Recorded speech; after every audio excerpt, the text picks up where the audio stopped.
We're going to get started, everybody. So if you could take your seats.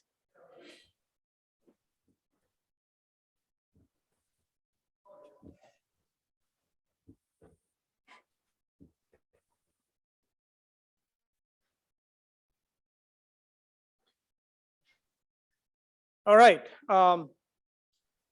So this is our keynote address part of the program today. I'm Uday Kumar. I'm the Associate Dean for Research in the College of Engineering. So just an announcement before we get started. Tomorrow's program will be in the Capitol building in the Senate room.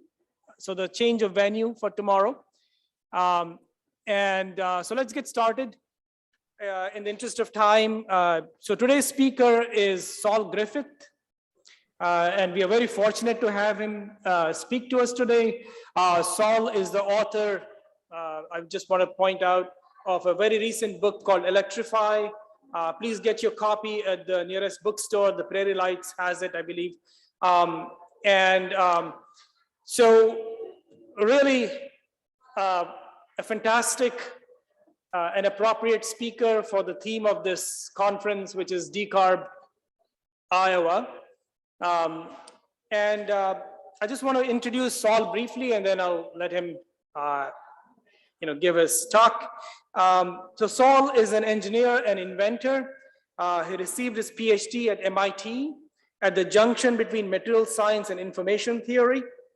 And since graduating in 2004, he has founded and co-founded numerous, literally numerous, there's a huge list here and I will not read them all, technology companies based in the Bay Area. Actually, I'll just read a couple of them that sound very interesting to me. One of them is Sunfolding, and maybe Saul, you can briefly mention what that is. And the other one is Squid Labs. So these are really fascinating names, but there are a whole list of companies that Saul has created. As founder and chief scientist at Otherlab, an independent R&D lab, he helps government agencies and Fortune 500 companies understand energy infrastructure and decarbonization. He's been a principal investigator and project lead on federally funded research projects for NASA, DARPA, ARPA, NSF, and several other agencies. He was awarded the MacArthur Genius Grant in 2007. And Saul is also the founder and chief scientist at Rewiring America, a nonprofit dedicated to widespread electrification as a means of fighting climate change, creating jobs, making our air cleaner, and saving the future for our children. The website, actually, of Rewiring America is really informative. If you have a chance, please do take a look at it. I use it for my classes. So it's really great, and the students also benefit from all the resources there.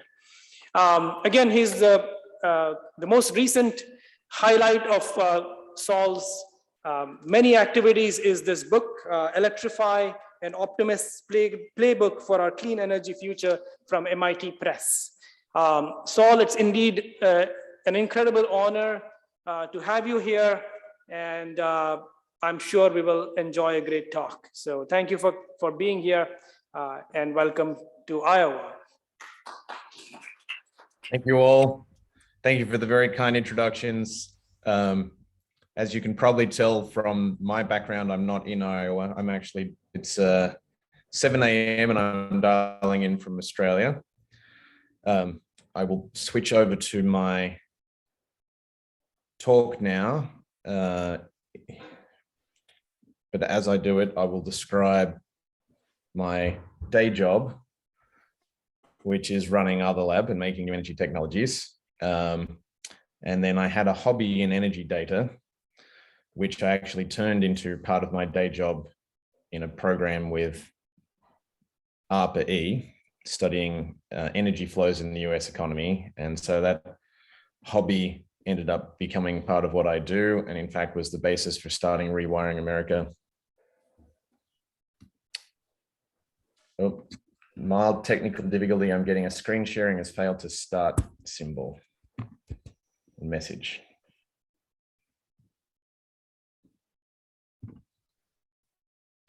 Let's try again.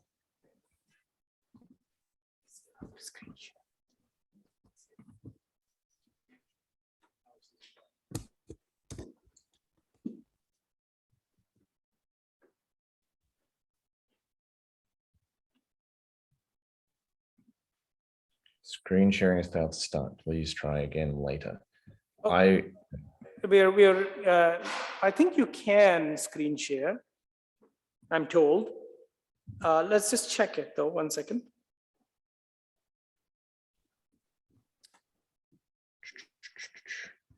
I know we shared it only 2 minutes ago. Sorry, everyone. We'll be there.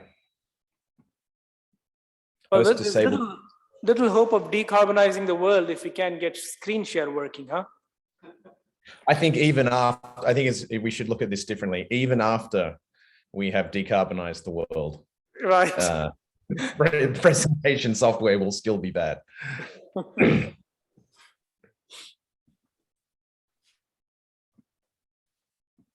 right, let's try again. That looks like it's working. Got it. All right, so my day job is creating energy companies and a few robotics companies. Just to touch on the introduction, I started an airborne wind energy company called Makani Power that we sold to Google. Sunfolding, which was mentioned, was actually a technology we developed under a DARPA program for making low-cost robotics that we turned into a single-axis tracking technology for industrial solar. I've also started companies in robotics for construction, in air conditioning and decarbonizing heating and cooling, in energy storage, in rooftop solar. And so you can sort of see a theme, a long career in starting energy companies. So any students listening who want an internship, email me, Saul, and anything that you associate with will probably get me, and we can talk about that.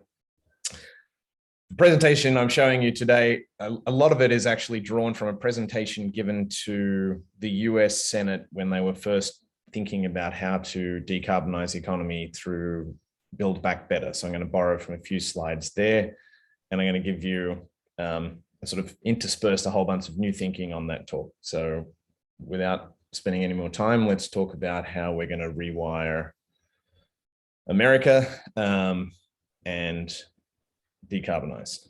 There obviously are the two books that I've written on the subject, Electrify, MIT Press last year. This year, I sort of rewrote the same book in colloquial language for the Australian market about the opportunities in Australia for electrification also. It's called The Big Switch.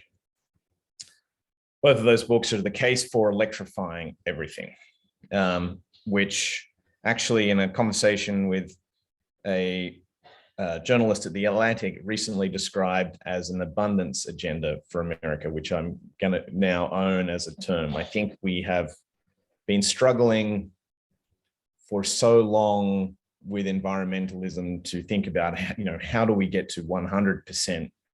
We've never really, if we try the traditional environmentalist narrative is if we sacrifice a huge number of things, we might just have a barely tolerable future. Whereas I think we now have the opportunity through electrification to have an abundant future, and you can see a pathway to doing a lot better than we do today. So I'm going to play with that. The carbon crisis we have is ultimately an energy crisis, and that's born of our emissions. 87% of our emissions in the US come from energy. That's the way we burn coal, natural gas, and oil. The remainder of the emissions are from agriculture, from refrigerant chemicals, and from enteric emissions, which means cows and sheep. The focus of this talk is going to be on the 87% of energy. That's not to say those other problems aren't important, but it is to say climate action is so urgent, we need to focus on the big pieces with urgency. So just to put that urgency in context, many of you probably heard of the IPCC report that came out 1 or 2 weeks ago that emphasized how we are not doing enough. I think it's interesting to not just contextualize the IPCC work globally, but actually down to sort of the individual and community level. So here's an attempt at thinking about that. This, first of all, is the sort of from largest to smallest, the emissions as data as collected by the EIA in the US and reported to the IPCC.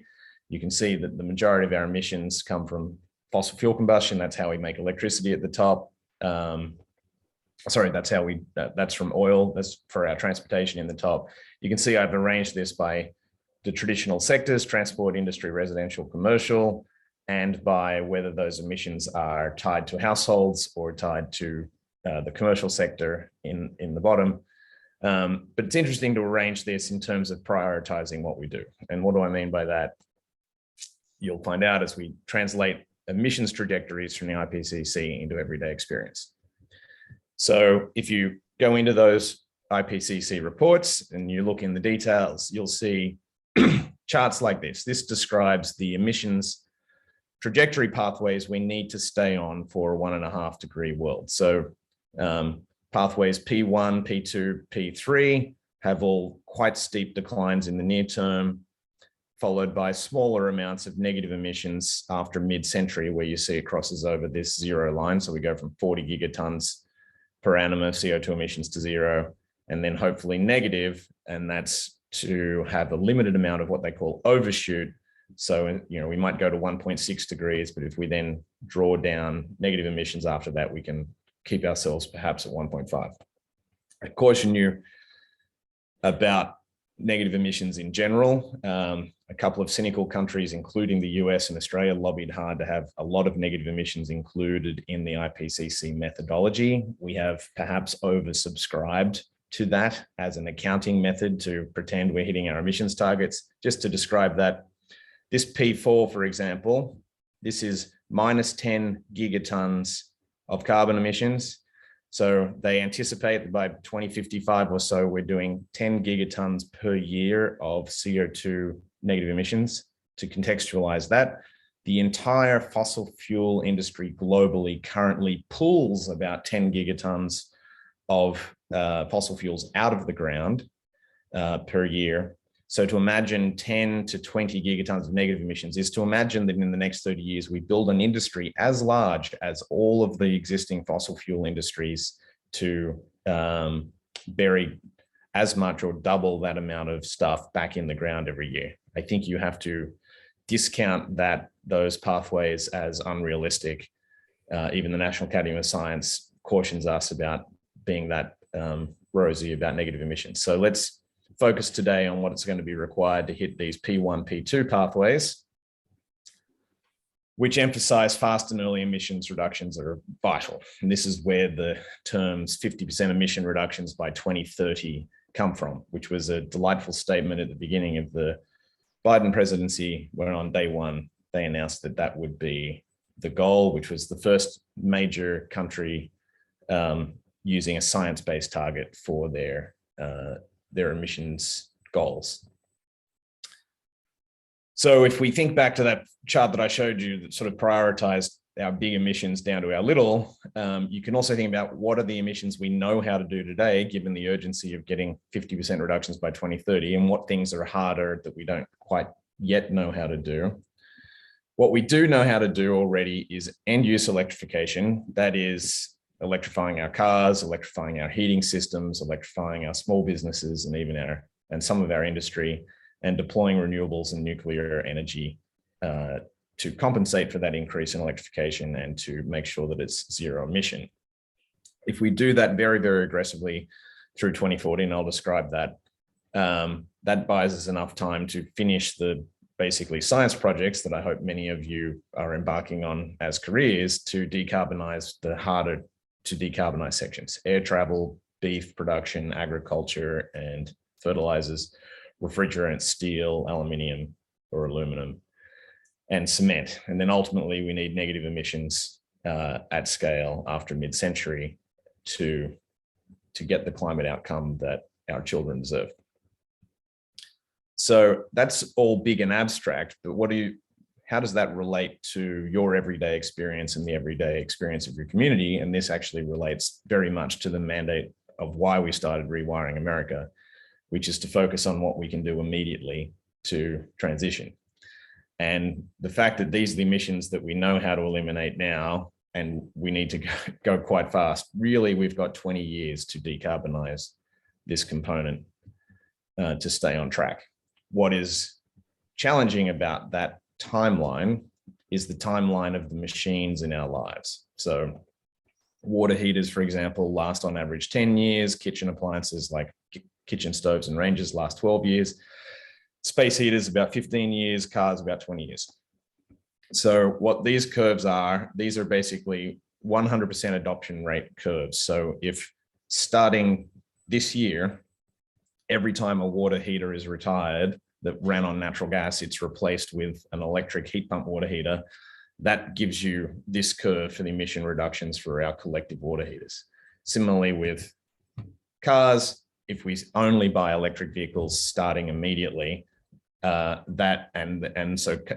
petrol and diesel, or gasoline and diesel cars are retiring at their natural retirement rate, that has us on that trajectory. So the daunting aspect of that reality now is we need almost perfect execution, very rapid electrification of these end-use machines to keep us on the emission targets required to come in at 1.5 degrees, or in reality to stay below 2. We need enormous urgency on this. That sounds daunting to a lot of people, but I actually gave a talk in Australia recently, because I think a lot of people hear you say that and they think that tomorrow they have to go out and buy an electric car, tomorrow an electric water heater, tomorrow an electric heat pump for their furnace. But that's not quite right. And I like the phrasing of this gentleman who sent me an email after my talk and said that his family itself made a net zero 2025 plan, which was to buy solar this year, which in Australia now is very cost effective. That would start them saving enough money. So over the following 2 years, they could replace the stove and the water heater. They wanted to buy themselves time for the cost of the battery that would help them utilize their solar more to drop. And then they planned on getting the electric vehicle in 2025, in which case the great majority of the emissions of their household are gone. And then they would focus on things like composting and banking and eating well, to eliminate the remainder. And then I thought that was a great cartoon of how we should be, every single one of us, planning our emissions trajectories according to sort of the IPCC pathways. And this might be one household in a community that gets the electric bike right now because, you know, I'm a little chubby and I should ride the kids to school and exhibit good behavior, and that's something I can afford this year. Get the electric car next year because I'm waiting for the Rivian to come out. Upgrade my electrical panel, rooftop solar, and you can sort of see that program. You could imagine if we can get every American household to start planning their pathway, this is how collectively we can not only communicate that this is affordable and achievable, but that this is commensurate with achieving our emissions targets together. So, where did a lot of this work start? It started in the 70s. We had our first energy crisis. It landed on Richard Nixon's desk. It was the Arab oil embargo that meant that America at that point, 15% of its energy was being imported as foreign oil. They didn't actually know it was 15% because there was no Department of Energy, there was no Energy Information Administration in that year. And those things had to be created as a response to that energy crisis. In fact, Nixon tasked what was known as the Joint Committee on Atomic Energy with figuring out how to analyze the problem for the US and then figure out the solution. So they created the first, what's called Sankey diagram, which is a way of visualizing energy flows through the US and thinking at large, broad scale about energy policy. So these way to read a Sankey chart is on the left-hand side.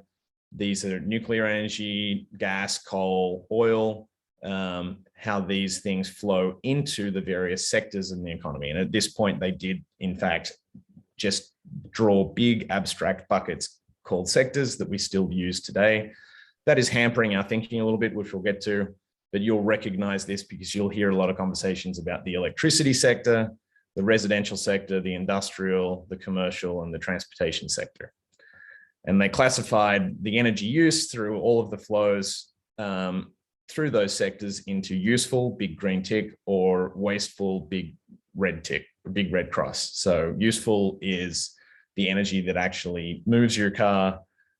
Wasteful is the heat that is lost because the engine in your gasoline vehicle is only about 20% efficient. So 80% of the energy is lost as heat.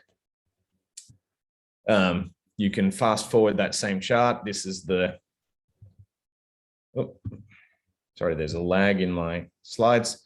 This is the 2020 version of the same diagram. You can see we've diversified our sources or inputs to the economy a little bit with more solar, hydro, wind, etc. But actually the ratio of waste to useful energy has remained largely the same through 2020 that it was in 1970. So we actually have had a focus on efficiency in that time.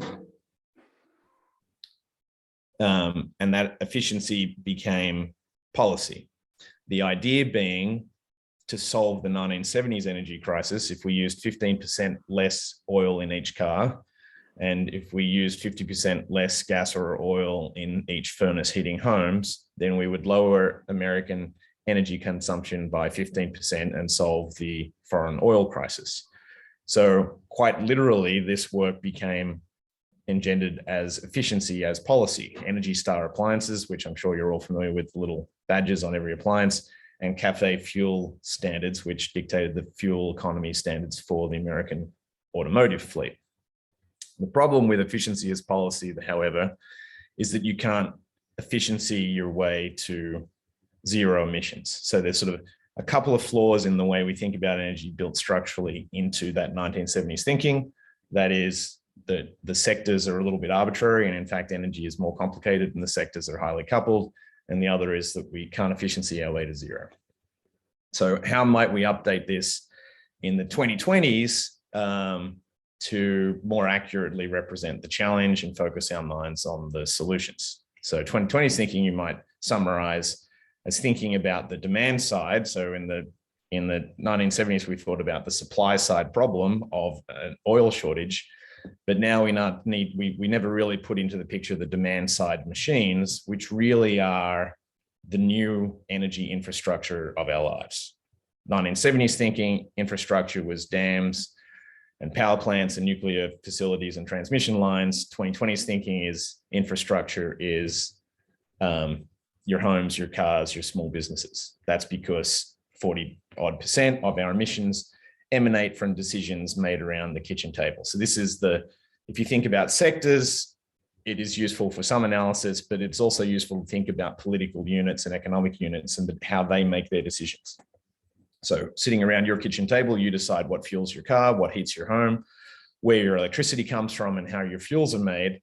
And that small number of decisions actually adds up to 42% of US emissions. If you believe also that small businesses and the commercial sector largely also make their decisions around the kitchen table, that's another 20 to 25%. So close to 65% of our emissions are these small decisions about small machines. You might think of it as our castles or our homes are in fact our infrastructure. They're currently all run on fossil fuels, whether it's the coal and natural gas generating our electricity, the natural gas that heats our swimming pools, our kitchens, our furnaces, our hot tubs, our hot water, and our kitchens, or whether it's the oil or diesel or gasoline that's running our various vehicles.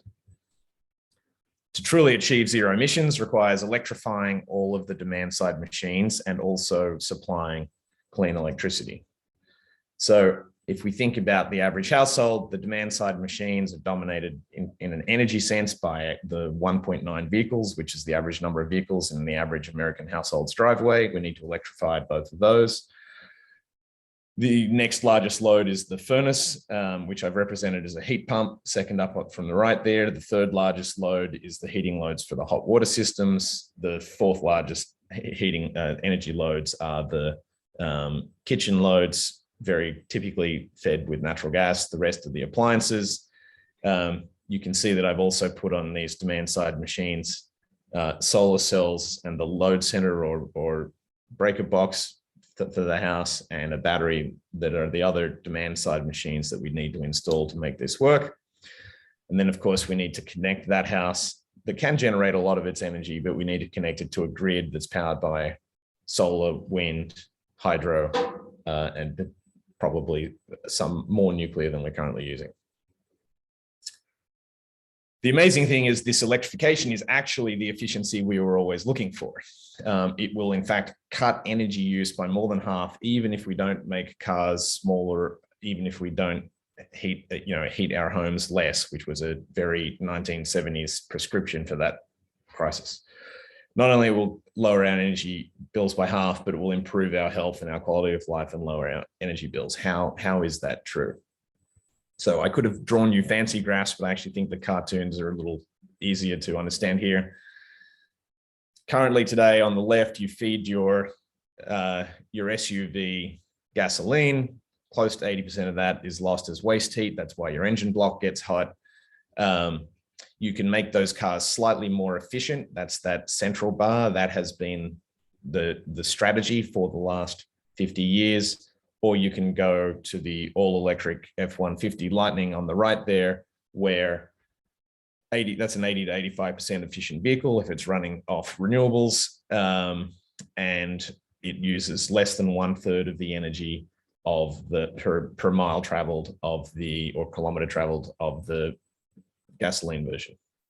Same is true now that we have heat pump technology for water heating. Hot water heaters are 90-95% efficient. We still have Energy Star ratings trying to, and Department of Energy programs trying to make those natural gas heaters slightly more efficient. That's the middle bar. That is not enough. We need transformation.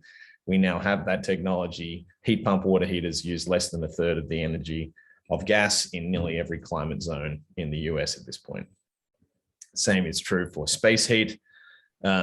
Again, you can have a 90% efficient furnace. You can make it marginally more efficient, but the ultimate win is going to heat pumps. And again, lowering by 2/3 the amount of energy compared to gas for heating the same amount of space. Similarly with electric cooking, it turns out actually that electric induction cooking, even electric resistance cooking, uses about 50% of the energy of natural gas.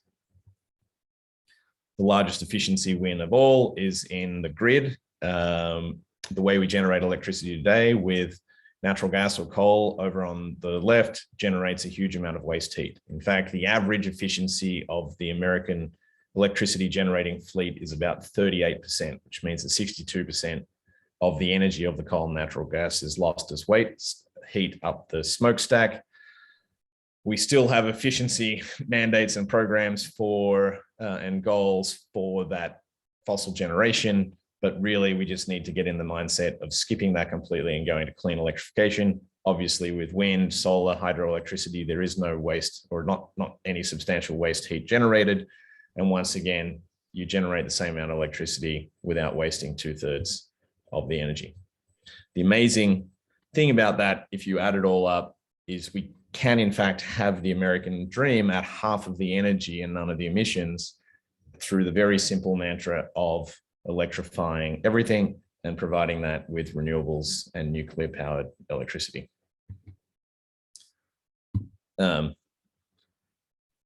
This chart, I'll be testing everyone in a quiz later. This is actually work I undertook in partnership with the Department of Energy to analyze all of the flows of energy in the US economy as per those 1970 Sankey diagrams, but do it at the highest resolution that you could imagine it.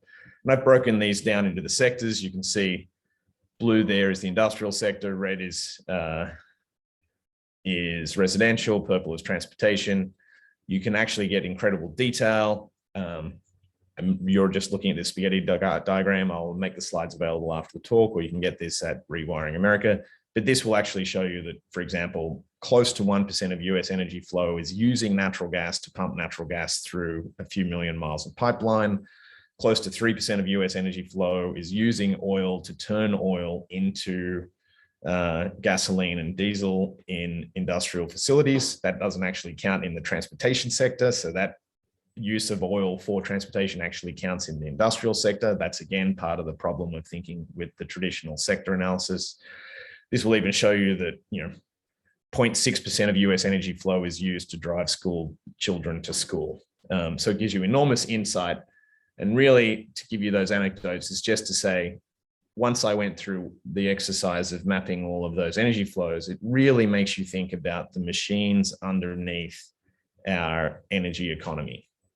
And so this is sort of, if you draw those machines again from the left-hand side, it's the natural gas pads, the coal trucks, the oil platforms, the tankers, then the way that those fuels, fossil fuels, typically are transformed and transported through the economy, whether that's using diesel to push coal but on rail from where it's mined to where it's burned in electricity generation facilities, whether it's natural gas moving in pipelines, oil in pipelines, all the way through refinery. And then over there on the right-hand side, you start to see our demand side machines, our clothes dryers and dishwashers and furnaces and cars and motorcycles and all of those machines. Why is thinking about the machines useful? I think, again, it helps you understand the constraints of traditional thinking and the focus the mind on what we have to do now. The supply side is a small number of large machines that typically last 50 years. So you build a coal plant today, it'll last 50 years. If you build a natural gas plant, 50 years. There's about 1 million of these large generation facilities, transportation machines for the supply side of energy in the US. On the demand side, however, it's an enormous number of those small machines. And I hinted at this earlier with the idea that our hot water heaters last a decade and our cars 2 decades. All of those, that very large number of small machines that use all of our energy last about 25 years. There's about 1 billion of those.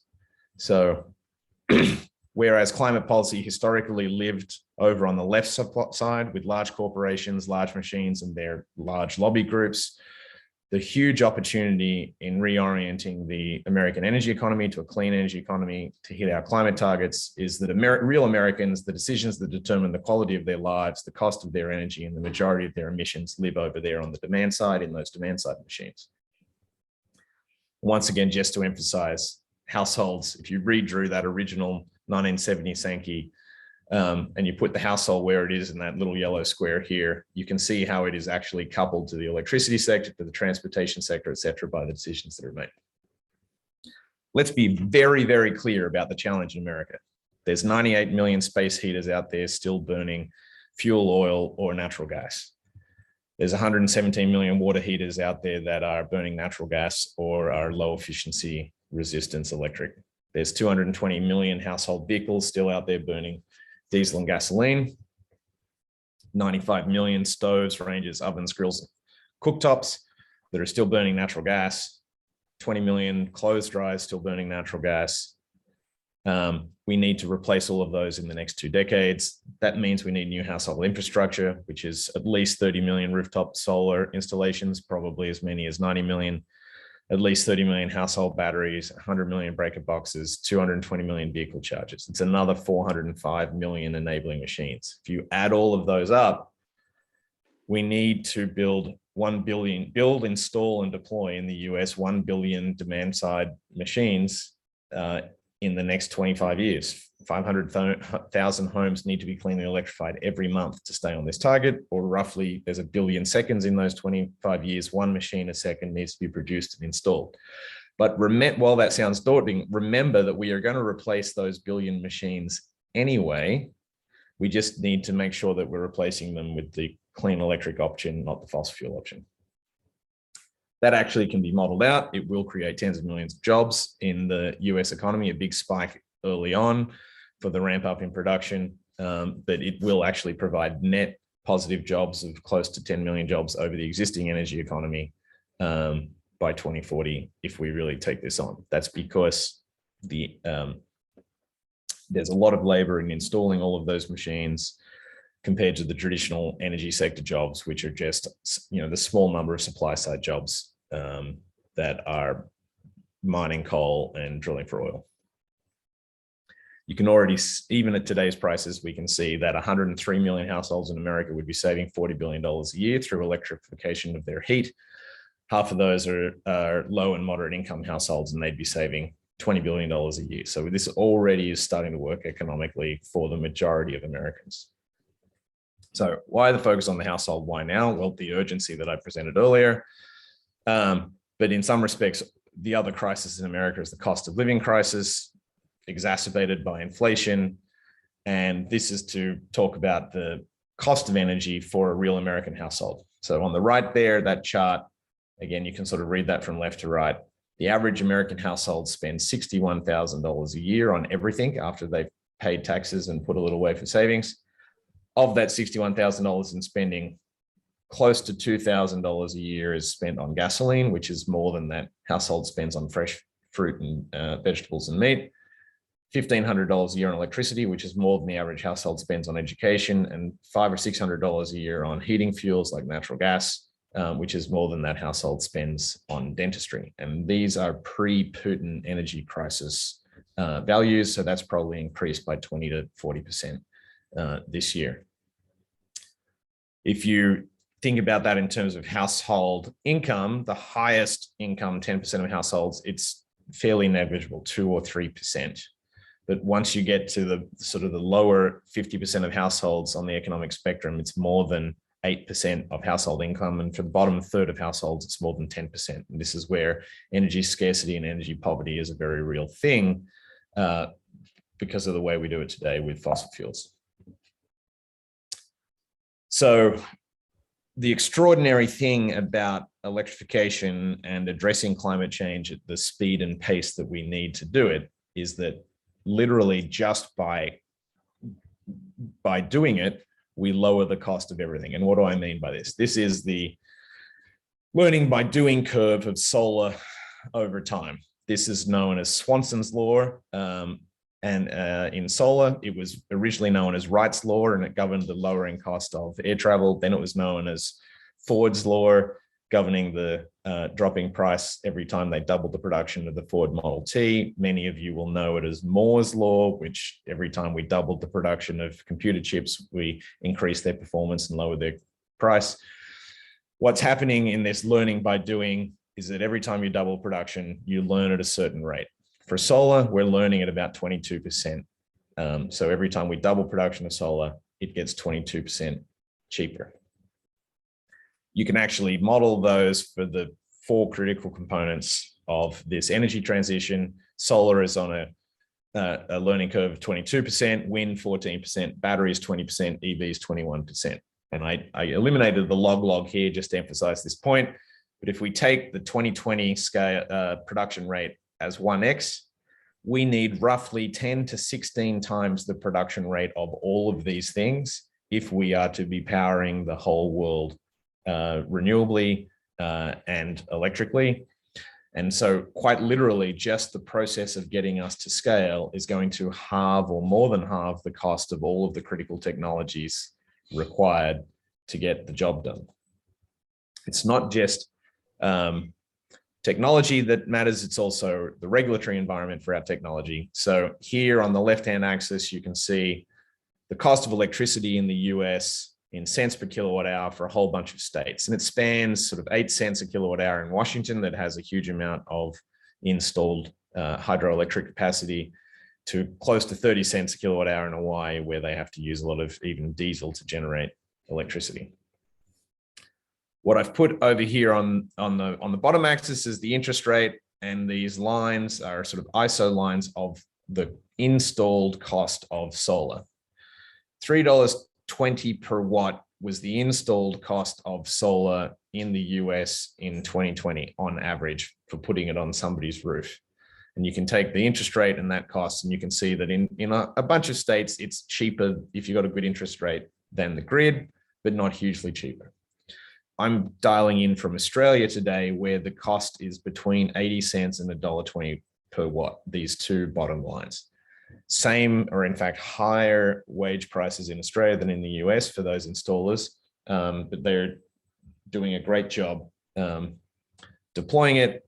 And you can see that after financing, because solar finance is at 2 to 4% in Australia, that the cost of electricity here from solar on your rooftop is 3 or 4 cents per kilowatt hour, less than half of the price of the cheapest grid electricity in the US, and actually close to a fifth or a quarter, a fifth or a sixth of the price of the average cost of electricity in the US.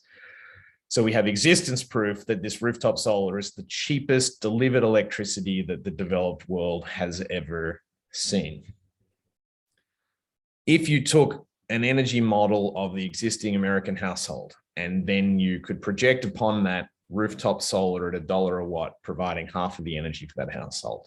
Delivered heat then becomes 3 cents a kilowatt hour using those heat pumps. We know that there's a pathway to batteries installing at $100 per kilowatt hour. The Lazard, Bloomberg Energy, and others model that the cost of batteries produced by 2025 will be about $70 a kilowatt hour. We know that industrial solar, industrial wind is able to routinely bid 25-year contracts at 3 to 4 cents per kilowatt hour, providing the rest of the electricity hitting the grid. We again know that electric vehicles are on target, even though they are more expensive today, about 25% more expensive than the gasoline equivalent. They will be at parity in about 2024, 2025, and cheaper than gasoline vehicles by 2026. So if we look forward to that model of the world being true by 2030, and we go back and look at American household spending, you can see that it now is going to be about $2,500 a year cheaper for the average American household to go by all of this, an all-electric pathway that also happens to eliminate all of our emissions. That's an extraordinary saving for those households that are currently have energy burden. And it also means an economy-wide savings of $300 billion a year is possible. So this idea and this narrative that this energy transition is going to cost us money is not likely to be true and is very short-sighted. If we do this right, if we do this through electrification, if we optimize policy and technology, we should be able to recognize enormous savings in the US economy in getting to zero. The critical aspect to that is only about 50% of those households today would have the credit access to be able to afford those machines. And if we, the adage or the observation that you can't fix climate change if only 50% of households can afford it is true. We not only need to focus on all this technology and the policy, but we need to make sure that financing and subsidies and rebates are there for every household in every state, because we're not going to fix climate unless every household can participate and benefits from doing so. This is a sobering slide. This was actually, I was trying to contextualize the various proposed work or policy work under the Build Back Better. There was something called the Zero Emissions Home Act, focusing on electrification. It affected those yellow components of the energy economy. There was the Clean Electricity Standard, which was trying to clean up the supply to the grid over there on the left in green. That got axed even before Build Back Better went to Congress. And then there was Clean Cars for America, which was addressing the transportation sector in blue there at the bottom. Some of that legislation has got up. Some of the zero emissions homes legislation got up. The Clean Electricity Standard didn't pass. And you can see that some of the industrial and commercial sector emissions aren't even addressed at all in the existing set of policy. America is really not on target for its 50% emission reductions. I strongly believe that's because we haven't yet sold the positive abundance agenda of how every American household can benefit. Just to emphasize that, if you're driving a Ford F-150 today using gasoline, it probably costs you 15 to 20 cents per mile. If you were driving an electric F-150 Lightning powered by rooftop solar at the price of rooftop solar in Australia, it would be 2 or 3 cents per mile for the cost of that vehicle benefit. So we have an opportunity to fix it. We need to sell this story and we need to implement it.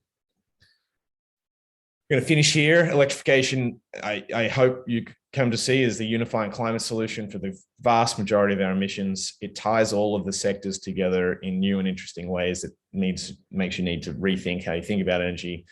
And then I think this statement is really empowering. The more things that you electrify, the easier it is to electrify all of the other things. And that's because of the network benefits of being able to use the vehicles as storage, the heating systems as demand response, and making the denominator larger makes the whole system cheaper. So I'm going to finish there, electrify everything, and let's rewire America together. And I'll take questions.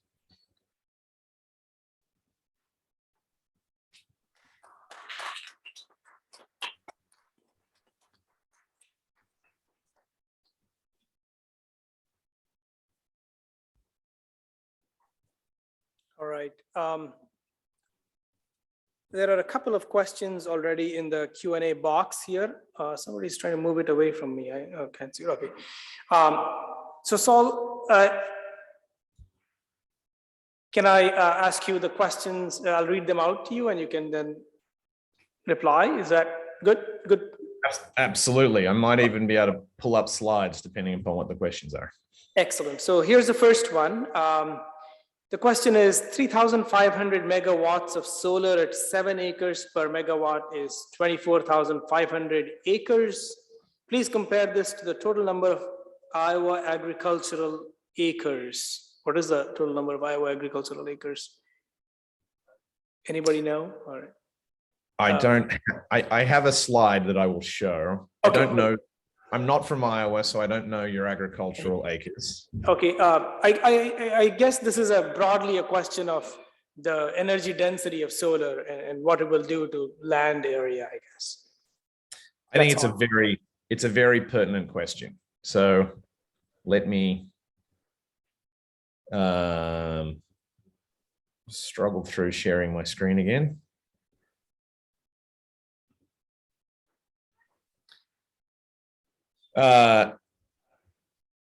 Americans and Australians, in terms of their energy use, are roughly the same. We drive similar number of miles. We have similarly big homes that use a lot of electricity and heat.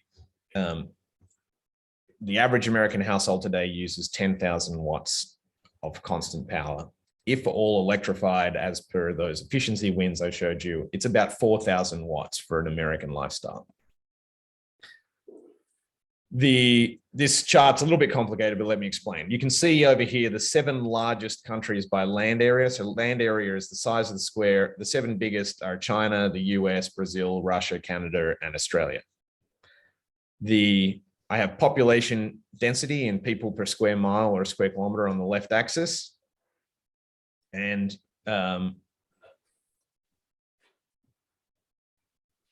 you can see the 1% and the 10%. So what I'm trying to say there is that if your country falls below the 1% line to provide all of the energy required to run the entire economy using 50% wind and 50% solar, takes less than 1% of your land area.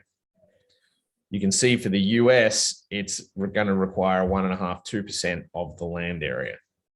That is equivalent to roughly 1% of the US land area is already covered in roads.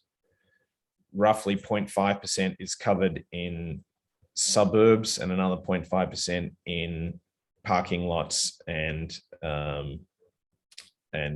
urban infrastructure like that. So you would need to, in the US, to cover roughly an area equivalent to all existing roads and all existing parking spaces to meet it with 100% renewables.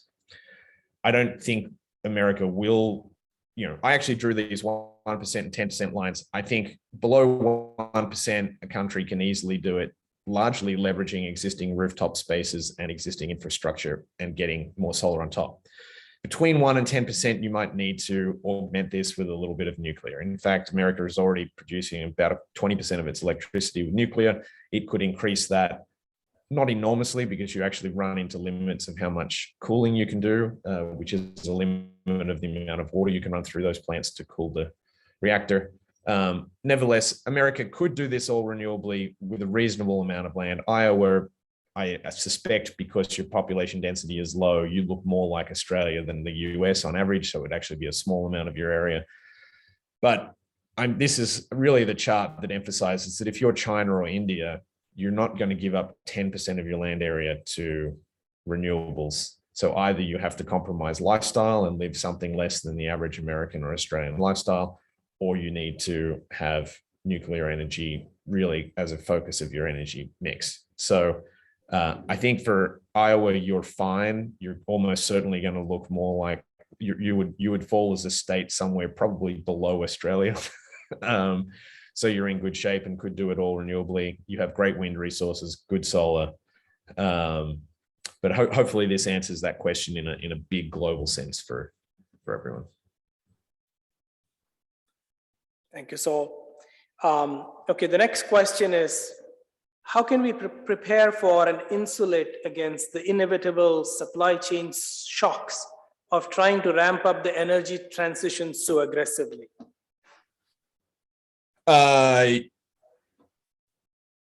To emphasize the importance of that question, we did the numbers on the learning curves in 2020, that research work. And you would have to say that the combined effects of COVID supply chain crisis and now the Ukraine energy crisis probably has the cost reduction curves for batteries sort of stalled. So we're 2 years behind schedule, if you like. So these supply chain problems are very real, exacerbated by COVID and Ukraine. To be honest, I think we would be able to meet these targets if we didn't have those other stresses in the system. It is interesting, if you take the amount of deployed renewables by year over the last 20 years and you plot that data and you plot the rate of growth of increase of installations of wind and solar and storage, if we merely kept our foot on the pedal at the pace we have for the last 20 years and continue to grow the production rate of each of those industries at their existing growth rates, you actually get to 100% renewables for the entire planet by 2036, 2037. So I don't actually really sweat that this is a problem, barring externalities like the Ukraine problem or the COVID problem. I think COVID was more structural. Ukraine actually may hasten the transition to the clean energy future precisely because of all the headlines you hear about Europe emphasizing getting off Russian gas. Just to contextualize that Russian gas, because I did this study a few years ago also, you might remember I introduced in the talk 15% of the US energy supply in 1973 was foreign oil. America is a net importer of energy. We buy energy in the form of products produced overseas. So if you look at the energy in the supply chain of many things that America imports, it doesn't count on the American energy statistics, but actually close to 15% of American energy use is foreign energy producing things that flow into the American economy. Specifically, 3% of energy use in the US, again, that isn't counted in the classic statistics, is Russian natural gas making Legos and Audis and IKEA furniture that you're importing into the US, because all of Western Europe basically runs off Russian natural gas. So any imported product from Western Europe is really built on Russian natural gas. So that's not the question you asked, but I think really, again, emphasizes how interconnected the global energy systems and the urgency of this transition, not just for all the climate reasons, but the fact that we live in countries that are still, subsidizing these dictators is a pretty terrible idea. Thank you, Saul. I'm going to maybe add a corollary question to that. Invoking my prerogative as a moderator. It's not in the chat, but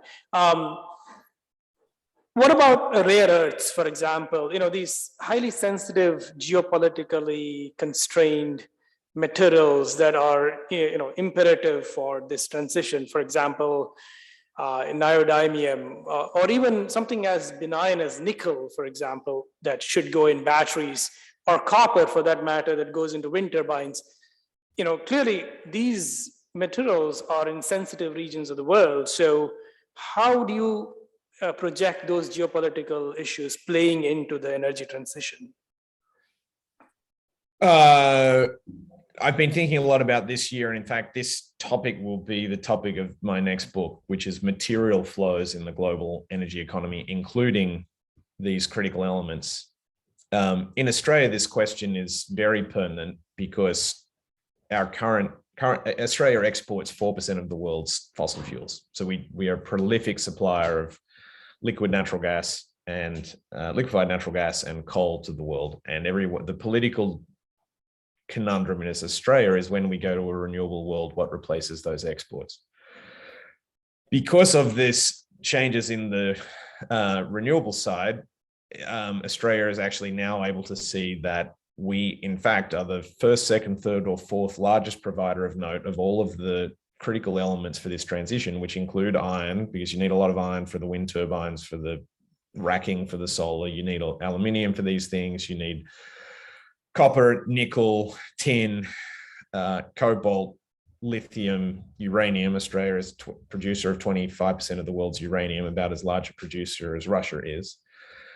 And it turns out the focus over the last few years on these supply chain constraints has meant that actually both Australia and America have done a lot of prospecting for lithium, for cobalt, for nickel, and are starting to find that they have huge reserves that we just were ignoring because they weren't things that we were contemplating. So I think some of this just fixes itself because of we will look for the things that we need in new places, and the trend is already that we are finding them. There's a huge lithium resource under the Salton Sea in California, for example, and lithium is being found in Nevada also. So that will solve part of the problem. Material substitution will solve another part, hopefully less neodymium, less cobalt as a component in the alloys that are for the critical magnets, the critical pieces. That will solve another part. But it's still, we will still have constraints. China has the most of the magnetic rare earths. There's still, I mentioned it, cobalt, which largely comes from very geopolitically and environmentally sensitive places in the Congo, in West Africa. So, I think it's going to have to be a combination of things, and it is going to reorient global economics. I think there were a lot of people that 5 or 10 years ago had fears that we would run out of a lot of these critical elements. I think nobody really sees any of these things as not the rarity as an ultimate constraint anymore. And probably the constraints are more, in fact, geopolitical. Okay, thank you, Saul, for that one. How much time do we have left, actually? I can stay long if people have questions. Oh, excellent. Yes. Okay, so the next one is, it will take 10 to 20 years, at least in the United States, to bring on any new nuclear. Isn't that too late to make a large impact? I actually wrote about this in detail in Electrify. But there are still a huge number, in any energy conference, there's always a couple of old guys who will tell you, well, the answer is obviously nuclear, so why aren't you considering it? You have to consider that in the last 40 years, America only brought online one new nuclear power station. So of the 100 reactors that are operating in the US, only 2 got installed in the last 40 years. So we will not, it's very unlikely, highly unlikely, that nuclear will be the majority of this energy source without some amazing political changes and cultural changes. Remember, a huge amount of the resistance is actually just at retail street level. I think Europe is obviously readdressing its concerns about nuclear power, Germany specifically in the context of Ukraine. Japan is rethinking It's shut down its whole nuclear fleet after Fukushima, but it is also rethinking going back to nuclear. I think the world has to do more nuclear. I am somewhat optimistic, and not just in the historical way, but because there's fresh minds and fresh thinking and fresh ideas in the fusion space that we will see. I think it's as likely that we will see fusion come online in the late 2030s as it is more nuclear. But to be perfectly honest, even talking to the founders of the fusion companies, they don't see a pathway for that fusion to be cheaper than rooftop solar delivered electricity to your house. The cheapest electricity is going to be locally, meaning in your community or on your own rooftop, solar and renewables. I can say that definitively because 8 or 8.5 cents per kilowatt hour is the cost of transmission and distribution on average in the US. So even if fusion energy was free, it would cost more to get it to your electric vehicle through transmission distribution than just doing rooftop solar. So I'm not anti-nuclear. I'm not hugely pro-nuclear for the reason that I don't think it's going to get us there in time. This is going to be wind, solar, and to a lesser extent, hydro and geothermal. Great. Let me look at the chat. There are 4 questions in the chat. So, all right, let's see. Oh gosh, this is hydrogen. Okay. Hydrogen. There's a lot to say about hydrogen. It's unlikely to be a large portion. So the problem with hydrogen, if I take 1 unit of solar energy and I put it in a battery and then I use it to do any of the end uses that I like, driving a car, et cetera, it's about 85% efficient. If I take the same unit of solar energy and I produce hydrogen, I lose 25 to 30% through electrolysis. I then need 10 or 15% of the remaining energy in that hydrogen just to compress it so that it's in a transportable format. And I'm then going to lose another half of it when I either combust that or run it through a fuel cell on the far end. So for nearly anything that hydrogen can do, it's 50% or 2/3 of it will be wasted compared to doing a all electric pathway.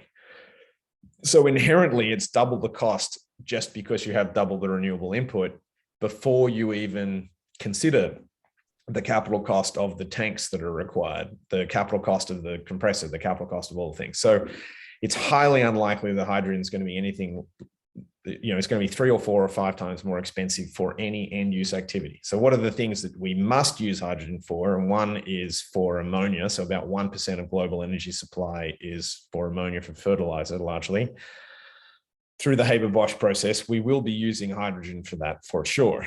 We might use hydrogen as for the reductant in steel making, although there are all electric electrolysis pathways to steel making.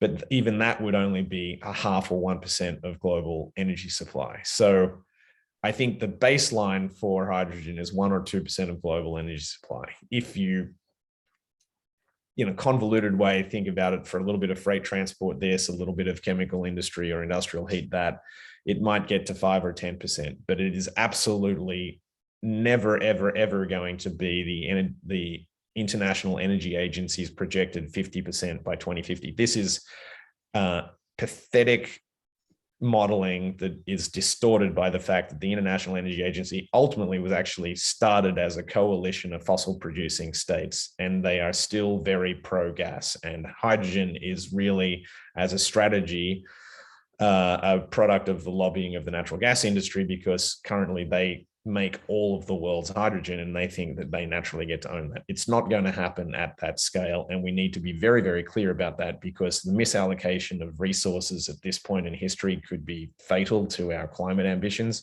and hydrogen just isn't going to cut it. It will be more expensive. That's not to say there won't be some. I guarantee there will.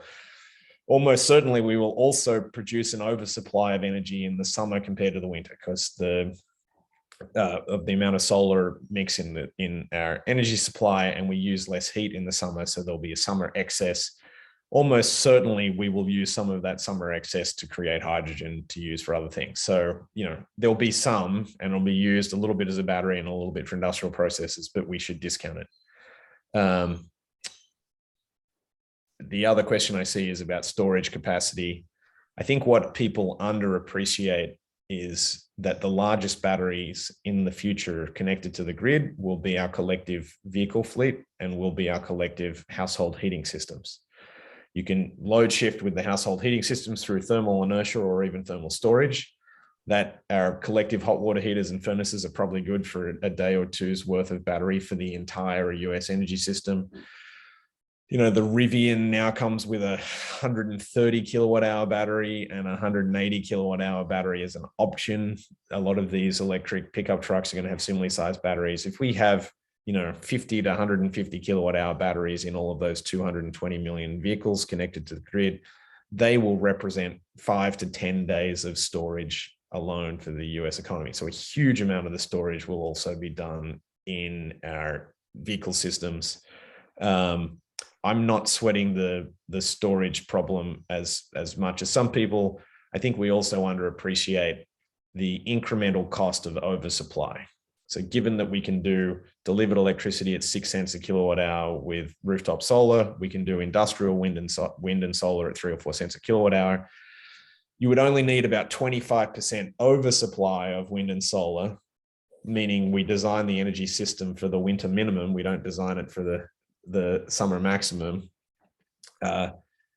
25% oversupply is only 1 cent per kilowatt hour for the industrial. It's only 1 or 2 cents for the rooftop. So I think we've struggled to think about getting to 100%, which hasn't allowed us to think about the abundance of this being so cheap that it actually becomes, the oversupply becomes the cheapest way of doing a lot of our storage. Okay, so maybe we'll take a couple more. I don't know. Yeah, I think we're wearing you out at this point. So I'm just recovering from COVID. For those who yeah, I heard that. I hope you're well. So let me ask you a question, just inserting one in here regarding air travel, right? What do you think are pathways to decarbonize air travel? Just a curiosity is, it turns out that about 80 miles per hour, you use less energy to fly than you do to drive. Like keeping the car on the road at about 80 miles an hour costs more than just flying it. That is to say that electrification of aircraft is going to work even with existing batteries up to maybe 500 miles, with the batteries we see on the horizon, maybe to 1,000 miles. So a lot of the short hop air travel is just going to yield to electrification. That's fairly obvious to me. Long haul aviation, which is 1 or 2% of global energy supply, I don't really buy the hydrogen and the ammonia and the other pathways. I think this is a great use for biofuels.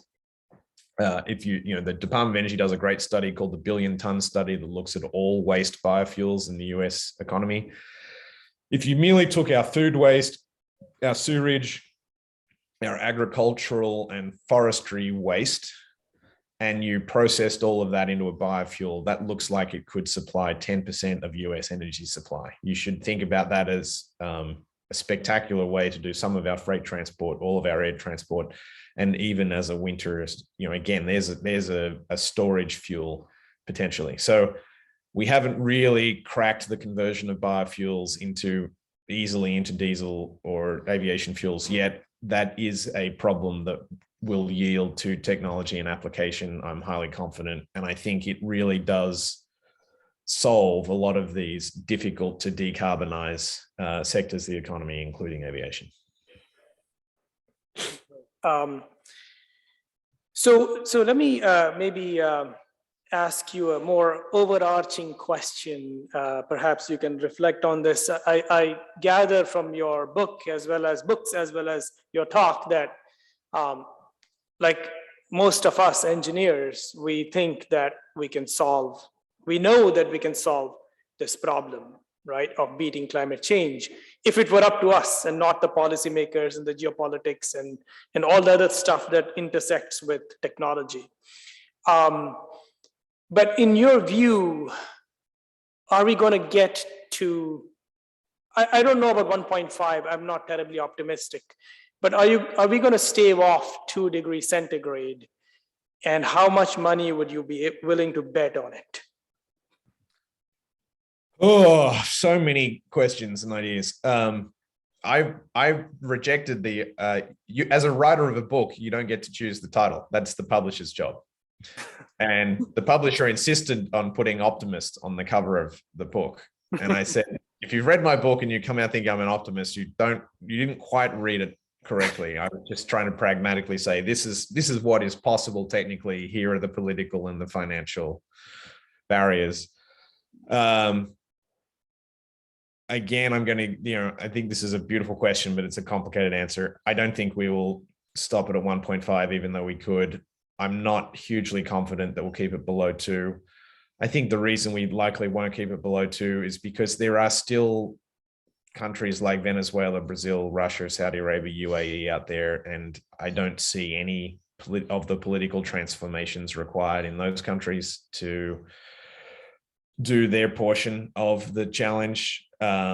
Even getting agreement in the US to do any of these things, even when it's in the financial interest of America generally, is impossible because the fossil fuel lobby owns so much of Congress at this point. I'm sorry to be so blunt, and that's not conspiratorial. I've spent a few years now lobbying in DC to try and make this electrified future happen. And you know who's preventing it all is the natural gas industry and the oil industry, and they are outspending us $100 to 1. So I don't know. I'd say it's 50-50 on whether we come in under 2 degrees. And in some respects, I'm betting all of my money on it because I have 2 children and I've dedicated my entire life. I know that I could make more money writing social networking software or some other kind of software as a service business. I'm not doing that with my life. So I'm betting all of my money on success for my children by way of committing my entire career to this project, because I think it's so important. The optimism that I now have is a Churchillian type of optimism. And what do I mean by that? After Dunkirk, so England was beaten back by Germany at Dunkirk and they had to retreat in essentially private citizens' rowboats and yachts. After that, Churchill gave a rousing speech to the citizens that was like, essentially it's like, excuse my French, we're fucked. And we're going to have to fight them on the beaches and fight them in the cities and fight them in the air. And it's going to be rough. It's going to be hard. But the alternative is worse. So we just have to fight to the end, and we all the way. And my optimism comes from seeing a huge number of people who now realize we have to have that type of Churchillian optimism. We just have to fight to the end. Honestly, the best champion that Rewiring America has in the US Senate is Senator Martin Heinrich from New Mexico. He's not coincidentally an engineer by training. I think it's a tragedy that I think it's only 4 of the sitting US politicians are trained in engineering. I think it was a tragedy that starting in the 1990s, instead of having the engineers after the scientists in the IPCC process, we had economists. So when scientists told us what the climate science implied, and economists were meant to come up with the solutions, and they designed all of these taxes and carbon pricing, which just hasn't yielded any success at all. It really should have been put into the hands of engineers as the second step. But, the 1980s, in some respects, economics became, we killed off the public sector. Used to be engineers who would implement plans and make sure that infrastructure got built and society was serviced well. But then we swallowed the free market pill and believed that economists knew better than engineers. That's just not true. And I think that is a plea to say that the engineers now need to get loud, they need to get angry, they need to get engaged, they need to get into politics, because the planet needs engineers like it has never needed them before.